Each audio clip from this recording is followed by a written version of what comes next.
بسم اللہ الرحمن الرحیم۔ کیا آپ جانتے ہیں آپ کے اپنے گھر میں رکھی ہوئی کچھ چیزیں آپ کی زندگی کے سکون کو چھین رہی ہیں؟ ایسی چیزیں جو برے حالات، جادو اور منحوس اثرات کو خود بلاوا دیتی۔ خدا کے لیے اگر یہ چیزیں آج ہی آپ نے اپنے گھر سے باہر نہ نکالی تو تنگی، بدقسمتی، نیگیٹو اثرات اور جنات آپ کے گھر میں داخل ہو سکتے ہیں۔ ذرا سوچئے، ہر گھر میں ایک چھوٹی سی چیز ہوتی ہے جو دھیرے دھیرے روز بروز نقصان کر رہی ہوتی ہے، لیکن افسوس ہمیں اس کا احساس تک نہیں ہو۔ کیا آپ نے کبھی محسوس کیا ہے کہ کچھ گھروں میں داخل ہوتے ہی دل گھبرانے لگتا ہے؟ ایسا لگتا ہے جیسے ہوا بھاری ہو، جیسے خاموشی میں کوئی انجانا ڈر چھپا ہو۔ سب کچھ ٹھیک ہوتا ہے، گھر صاف ستھرا، نماز، ذکر، درود اور استغفار کی آوازیں، لیکن پھر بھی سکون کہیں گم ہو جاتا ہے۔ نیند ادھوری، دل بے چین، صبح اٹھتے ہی بدن تھکا ہوا، دعا کرنے کے بعد بھی دل کو اطمینان۔ گھر کی خوشیاں جیسے آتے آتے مڑ جاتی اور دل کسی اندیکھے بوجھ کے نیچے دب۔ ہم سوچتے ہیں شاید کسی نے نظر لگا دی، شاید کوئی دشمن ہمارے خلاف کچھ کر رہا ہے، لیکن حقیقت اس سے کہیں زیادہ قریب ہوتی ہے۔ کبھی کبھی دشمن ہمارے اپنے ہی گھر کی دیواروں کے اندر چھپا ہوتا ہے اور ہم خود اپنی نادانی میں اسے پناہ دے رہے ہوتے ہیں۔ وہ ایک معمولی سی چیز جسے ہم نظر انداز کرتے ہیں، اصل میں وہی روشنی کو اندھیرے میں بدل دیتی ہے، رحمت کے فرشتوں کو دور اور شیطان کو قریب کر دیتی۔ گھر والے برے نہیں ہوتے، مگر اس کے اثر سے بے خبر رہتے۔ دھیرے دھیرے دل بوجھل ہو جاتا ہے، سکون ختم ہونے لگتا ہے اور انسان ایک انجانے ڈر میں گھر جاتا ہے۔ دعا کرتا ہے، کوشش کرتا ہے، مگر راحت نہیں ملتی۔ لیکن خوشخبری یہ ہے، اگر آج آپ اس حقیقت کو سمجھ لیں اور اس چیز کو اپنے گھر سے نکال دیں تو آپ خود بدلاؤ محسوس کریں۔ جہاں پہلے بے چینی تھی وہاں سکون اترنے لگے، جہاں جھگڑے تھے وہاں محبت کی ہوا چلے گی، جہاں خاموش دیواریں تھیں وہاں تسبیح کی آوازیں گونجیں گی، اور سب سے بڑھ کر آپ محسوس کریں گے کہ اللہ کی رحمت خود چل کر آپ کے دروازے تک آ گئی۔ آج میں آپ کو ایک ایسا راز بتانے والا جو آپ کی زندگی بدل۔ اگر آپ نے اسے سمجھ لیا اور عمل کر لیا تو آپ کا گھر بے سکونی سے نکل کر برکت کی راہ پر چل۔ یاد رکھیے، چھوٹی چھوٹی غلطیاں ہی ہمارے گھر سے برکت کو ختم کر دے، اور تنگی و بے برکتی انہی کا نتیجہ ہوتا۔ اگر ہم انہیں سدھار لیں تو انشاءاللہ ہمارے گھر میں برکت اور رزق کی آسانیاں۔ اللہ نے انسان کو جینے کا طریقہ سکھایا اور انبیاء کے ذریعے صحیح راہ دکھائی۔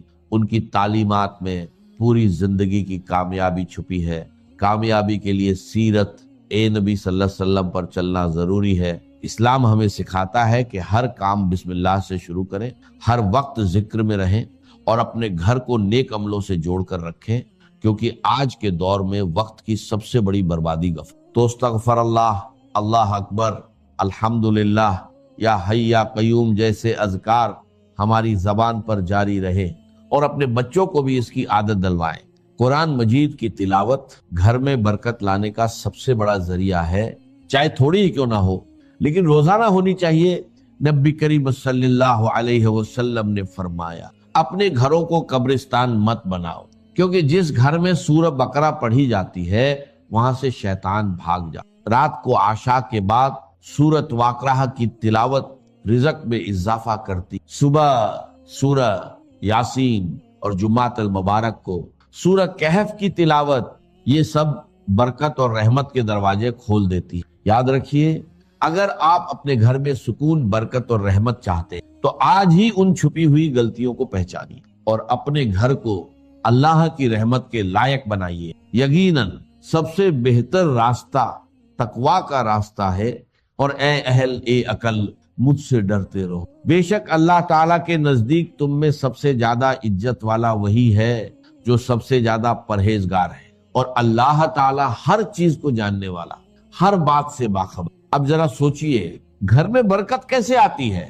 کیا صرف مسجد میں عبادت کرنے سے یا صرف محفل میں نیک بننے سے؟ نہیں، اصلی امتحان تو تب ہوتا ہے جب انسان تنہائی میں ہوتا ہے، جب کوئی دیکھنے والا نہیں ہوتا سوائے رب ایک کائنات کے۔ اس وقت بھی اگر انسان اللہ کے خوف اور محبت میں تقوی اختیار کرے تو یہی عمل اس کے گھر میں برکت کا سبب بنتا ہے۔ اپنی بیوی، اپنے بچوں، والدین، بہن بھائیوں کے ساتھ حسن سلوک صرف اللہ کی رضا کے لیے کرنا، یہ وہ عمل ہے جس کا اثر سیدھے گھر کے سکون پر پڑتا ہے۔ اور یاد رکھیے، جب لوگ مل کر کھانا کھاتے ہیں تو اللہ عز و جل اس میں برکت ڈال دیتا ہے۔ سوچیے، جب ایک ہی دسترخوان پر والدہ، والد، میاں، بیوی، بچے اور بہن بھائی سب ساتھ بیٹھ کر بسم اللہ کہے تو اس برکت کا کیا عالم ہوگا۔ لیکن آج ہر شخص الگ الگ کمروں میں کھانا کھاتا ہے۔ یہ عادت صرف دوری نہیں بڑھاتی بلکہ گھر کی برکت بھی کم کر دیتی۔ نبی کریم صلی اللہ علیہ وسلم نے فرمایا کہ اللہ کے نزدیک سب سے پیارا کھانا وہ ہے جس پر زیادہ ہاتھ ہو۔ صحابہ نے کہا ہم کھاتے ہیں مگر سیر نہیں ہوتے، تو آپ نے فرمایا شاید تم الگ الگ کھاتے ہو، اکٹھے ہو کر کھاؤ اور اللہ کا نام لو، برکت ہو۔ رزق میں برکت کا ایک اہم راز صبح کا وقت ہے۔ ہمارے بزرگ فجر سے پہلے اٹھتے، نماز اور تلاوت کرتے، پھر حلال رزق کی تلاش میں نکلتے، اسی میں سکون اور برکت تھی۔ آج لوگ رات بھر جاگتے ہیں اور فجر میں سوتے ہیں، اس لیے کمائی زیادہ ہونے کے باوجود برکت نہیں رہتی۔ اگر ہم برکت چاہتے ہیں تو عادتیں بدلنی ہوں گی، صبح جلدی، رات کو جلدی سونا اور اللہ پر سچا توکل کرنا ہوگا۔ ایک مزدور تھا جو دن بھر محنت کرتا مگر پھر بھی بے سکون رہے۔ آخر وہ ایک بزرگ کے پاس گیا۔ بزرگ نے کہا آج کچھ مت خریدنا، صرف مٹھائی لانا، میں اس پر دم کروں گا، پھر گھر جا کر دروازے پر رکھ کر خاموشی سے سننا، تمہارے گھر کی ایک چیز خود تمہاری تنگ دستی اور بے سکونی کا راز بتا دے گی۔ مزدور حیران ہوا مگر مان گیا۔ شام کو جب وہ مٹھائی لے کر گھر پہنچا اور قدم رکھا تو حقیقت سامنے آنے لگی۔ وہ تین چیزیں سامنے آئیں جو گھر میں تنگ دستی، بے سکونی اور نیگیٹیوٹی کو دعوت دیتی۔ پہلی چیز، جب دیواروں پر شکر کی جگہ ناشکری لکھی جائے، کچھ گھروں میں داخل ہوتے ہی عجیب سی خاموشی محسوس ہوتی ہے، جیسے ہوا بھی ٹھہر گئی ہو، دیواریں بولتی نہیں مگر سب کچھ بیان کر دیتی۔ انسانوں کے رویے ہی ایک خاموش تحریر بن جاتے ہیں۔ شکایت، ناشکری اور مایوسی، جہاں ہر بات میں میرے نصیب میں یہ کیوں گونجتا رہے، وہاں رحمت نہیں آتی، فرشتے لوٹ جاتے ہیں اور ان کی جگہ وسوسے لے لیں۔ یاد رکھیے، شیطان ہمیشہ دروازہ توڑ کر نہیں آتا، کبھی ہم خود اسے دعوت دیتے ہیں۔ جب الحمدللہ کی جگہ کاش ایسا ہوتا کہنا شروع کر دیتے، یہی وہ لمحہ ہوتا ہے جب برکت دھیرے دھیرے گھر سے رخصت ہونے لگتی، جب ہم نعمتوں کو معمول سمجھنے لگتے ہیں اور کمیوں کو عظیم بنا دیتے ہیں، تو سمجھ لیجئے کہ روشنی کا چراغ بجھنے لگا ہے، وہی روشنی جو گھر کو امن دیتی تھی، رزق میں برکت لاتی تھی اور دلوں کو نرم رکھتی تھی۔ ناشکری کوئی معمولی احساس نہیں، یہ ایک خاموش زہر ہے جو دھیرے دھیرے پورے گھر کی فضا کو کھا جاتا ہے۔ یہ باتوں سے شروع ہوتی ہے مگر اثر ماحول پر ڈالتی۔ ایک وقت آتا ہے جب گھر بھرا ہوتا ہے مگر دل خالی، الفاظات زیادہ ہوتے مگر سمجھ کم ہو جاتی ہے، اور پھر زندگی کی رونقیں ایک ایک کر کے رخصت ہونے لگی۔ شیطان ایسے گھروں میں خوشی سے بسیرا کرتا ہے جہاں زبان ناشکری بولے اور دل شکر کرنا بھول جائے۔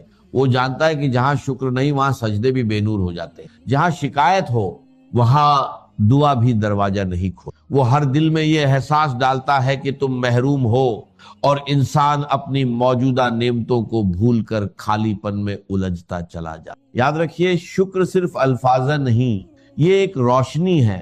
یہ وہ روشنی ہے جو اندھیروں کو پیچھے دھکیلتی ہے، فرشتوں کو متوجہ رکھتی ہے اور شیطان کے قدم جلا دیتی ہے۔ جس گھر میں زبان الحمدللہ کہنا سیکھ لے، اس گھر کی چھت بھی دعا بن جاتی ہے۔ اگر آپ چاہتے ہیں کہ تنگ دستی کا سلسلہ ٹوٹ جائے، بے سکونی کی زنجیریں کٹ جائیں اور گھر میں روشنی خود چل کر آئے، تو سب سے پہلے اپنے الفاظ بدلیں، کیونکہ جب دیواروں پر شکر لکھا جاتا ہے تو رحمت خود ان الفاظا کو پڑھنے آتی۔ دوسری چیز، جب آنکھیں عیب ڈھونڈنے کی عادی ہو جائیں، کبھی سوچا ہے جب تیری آنکھیں کسی کی کمی تلاش کرنے لگتی ہیں تو تیرے نصیب کی روشنی کیوں کم ہو جاتی ہے؟ کیوں گھر کا سکون ریت کی طرح ہاتھ سے پھسل جاتا ہے؟ اس لیے کہ وہ آنکھ جو محبت کے لیے بنی تھی اب تنقید کا ہتھیار بن چکی۔ وہ نگاہ جو رحمت دیکھنے کے لیے تھی اب صرف عیب ڈھونڈتی۔ جس گھر میں عیب ڈھونڈنے والے بستے ہیں وہاں برکت نہیں ٹکتی، وہاں شیطان اپنا ٹھکانہ بنا لیتا ہے۔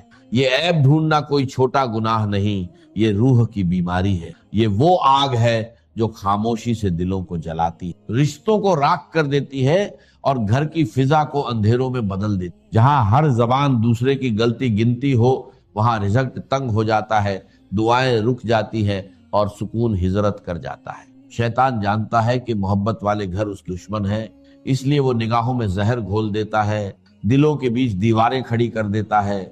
یاد رکھو، جس گھر کی آنکھیں عیب دیکھنے لگتی ہیں اس گھر کی برکتیں پردہ کر لیتی۔ جہاں بدگمانی ہو وہاں فرشتے نہیں آتے۔ اگر تم چاہتے ہو کہ تنگ دستی دور ہو جائے اور سکون واپس آ جائے تو اپنی نگاہ پاک کرو، عیب دیکھنے کے بجائے خوبی دیکھو۔